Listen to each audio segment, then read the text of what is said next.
Morning everyone.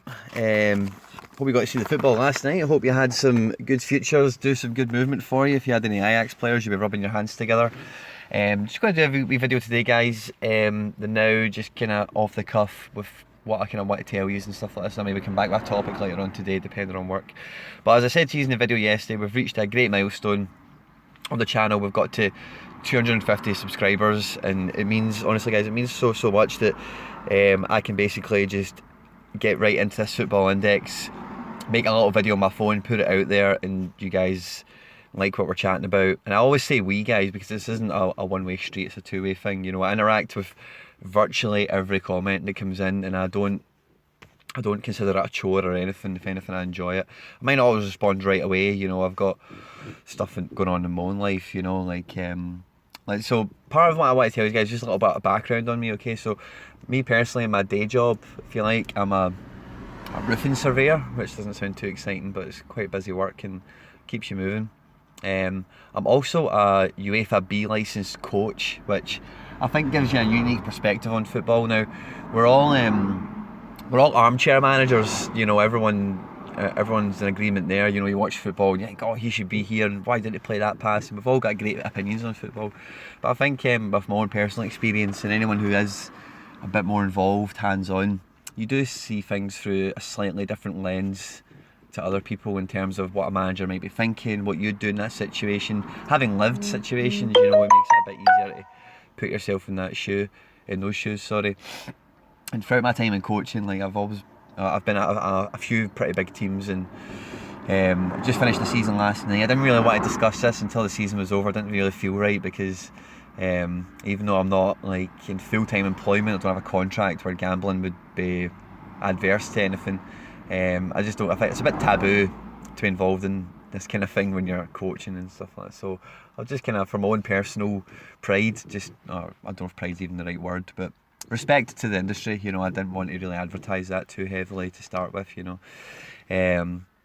I've played, you know, throughout coaching, you know, you also have to play football with guys, you know, when you're on badges and stuff like this, and, you know, I've had the privilege of sharing a pitch with Champions League winners and internationals and guys that have played in European finals and, you know, the highest level in the Premier League and different bits and pieces, so I'm quite privileged in that sense.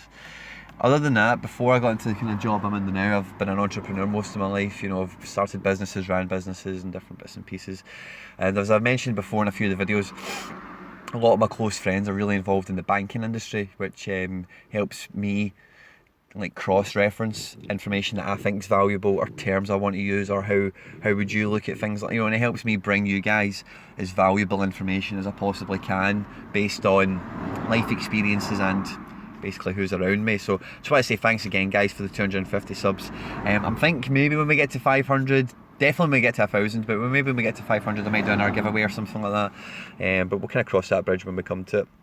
So on the portfolio guys, when I started these videos, if you scroll back through them, you'll see I'm quite open with, you know, how I do and what I do and all this type of stuff as well. And you guys will know if you've been around here for a while, I don't always, for my own personal portfolio, I don't always make the best decisions of when to buy and when to sell, you know, and that's the game that we play, you know. And what you've got to be really aiming with Football Index is accept that you will make some bad decisions. Now, what a bad decision is just the timing's wrong, you know. You sell somebody too quickly, you sell somebody too late, you buy somebody a wee bit too late, you know. That is really the three main bad decisions you could make, and everyone's going to make them. But it's just about weighing those ones where you don't quite time them correctly against the ones you do, and get your portfolio into the best position possible to earn your money, okay? Now, we did a wee bit of chat yesterday on the promotion that they're running, and it's a great time if you're a new subscriber, you know, if you've not got a lot of skin in the game now, and you're quite happy to keep depositing without withdrawing. From now to the end of this promotional period, you're going to come out the other side of it rubbing your hands. You know, you can't really come out of that with a negative position in your portfolio, okay? With myself, I'll show you my transaction history as we sit there now.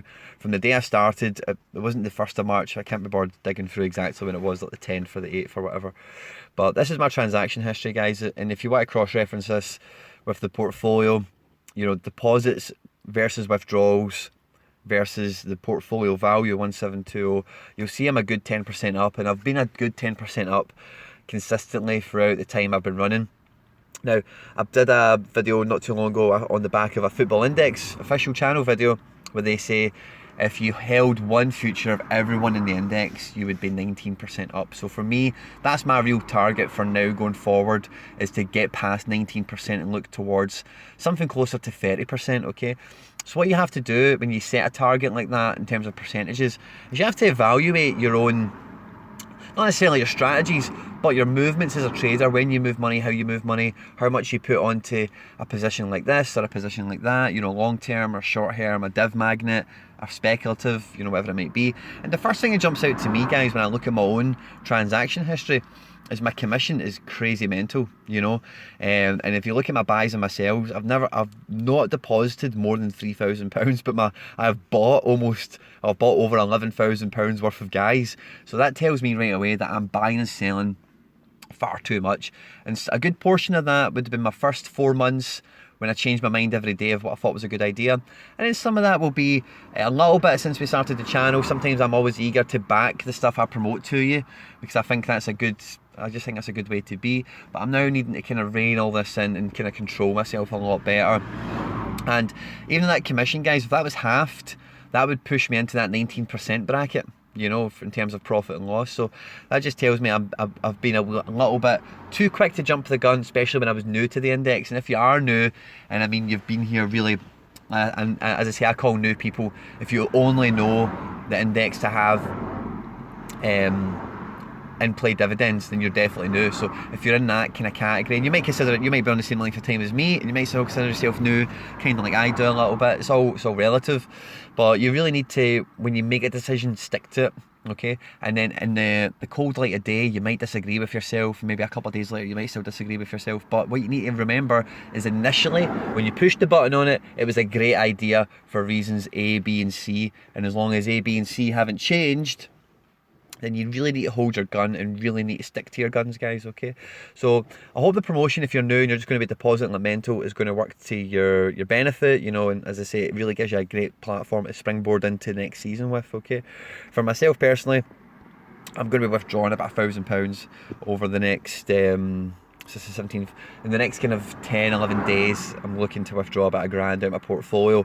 So I'm now starting to plot my movements of when I want to sell. I'm looking at the calendar, I'm looking at the fixtures, and I'm kind of, you know, who am I happy to take profit on the now, who am I happy to sit on, doing all this kind of stuff. Okay, Ronaldo says he's up for sale, but I've changed my mind, I'm keeping him now. I'm probably going to buy maybe a little bit more of him, because I think once the Nations League comes back around and all the divs that are going to be out in the summer, he's going to earn money. It might not be anything incredible, but he is guaranteed to earn money, as is Neymar and Pogba.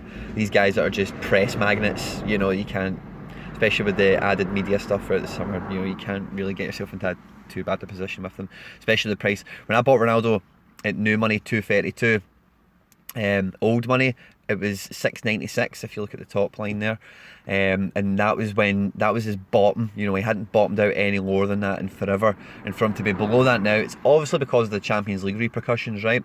But once he gets back off the ground, dusts himself down, scores some goals in Serie A, and then goes into the Nations League with Portugal, you know, he's going to get back to a similar can't say that enough, level. I'm sorry, my internet's really dodgy where I am now. Level to what he was last night before the game kicked off, maybe about £2.50 or something like this. I can see that very easily, you know. So with the promotions, guys, that's kind of what I'm coming to. You need to make your mind up. Are you withdrawing nothing for the next 3 months, you know, the next 2 months, however long the full phase 1 and phase 2 runs for? And if you are going to need to make a withdrawal, if you think, oh crap, I might need money actually towards the end of June or whatever, you need to make your mind up now to withdraw that money in April, and then you can take advantage of phase 2, or vice versa, you know. Because to not take advantage of one of these phases would be foolish and irresponsible in my point of view.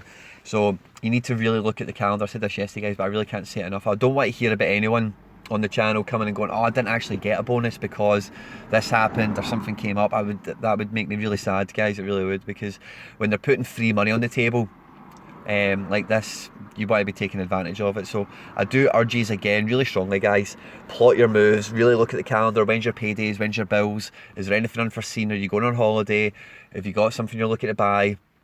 And really, you might need to, like me, pull the trigger on some people perhaps a little bit earlier than what you'd anticipated to take advantage of one of the phases over the other one. Okay, guys. So thanks again, guys. 250 subscribers. It means so much to me, guys. Again, always encourage comments. So anything you want to say or add, I don't know, in the comments, go for it. If you're new around here, please subscribe and add on to the channel. I very much appreciate that. If you find me on Twitter, like, share, retweet, all that good stuff, guys. Stay out of trouble. Good luck tonight. I'm personally hoping Man City do the job. Well, I think Liverpool are going to get there, aren't they? But I hope the Champions League's good to you tonight. And stay out of trouble, and I'll catch you on the next one. Take care. Bye-bye.